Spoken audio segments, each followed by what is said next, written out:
Hervé Bobda est dorénavant dans un des bâtiments de la police judiciaire pour le littoral. L'ambiance y est plutôt sereine. Des usagers chuchotent entre eux.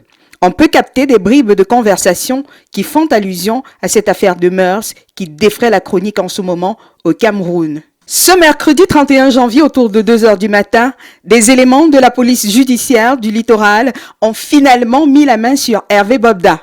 Il est soupçonné d'avoir fait subir à plusieurs personnes des sévices sexuels avec menace à l'arme à feu. L'homme d'affaires a été interpellé dans un motel situé au quartier Bonabéry à Douala. Il s'y trouvait en compagnie d'une dame et d'un de ses amis qui eux aussi ont été embarqués. Cette arrestation fait suite à une plainte portée par le collectif d'avocats Universal Lawyers and Human Rights Defense, constitué de maître Dominique Fous, maître Guy-Olivier Motin et maître Georges Massy. Ladite requête a été déposée au tribunal militaire de Douala en raison des motifs de port illégal d'armes qui se greffent à l'escroquerie, menaces sous condition, harcèlement sexuel. Le collectif d'avocats a également saisi la police judiciaire de Bonanjo qui a ouvert une enquête. Les premières auditions ont eu lieu dans l'après-midi. Hervé Bobda a été entendu, mais aussi quelques présumées victimes.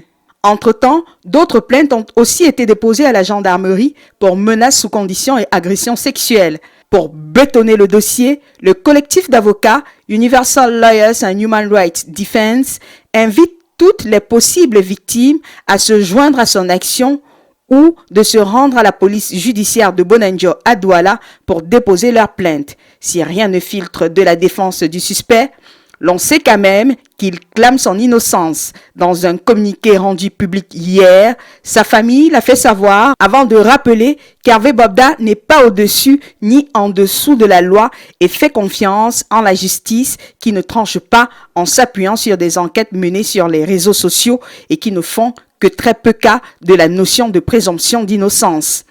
On en saura plus dans les prochaines heures sur le statut judiciaire précis d'Hervé Bobda, encore retenu à la police judiciaire au moment où nous allions sous presse. Tout porte du reste à croire, selon les informations recueillies autour du dossier, qu'il sera placé en garde à vue ce soir.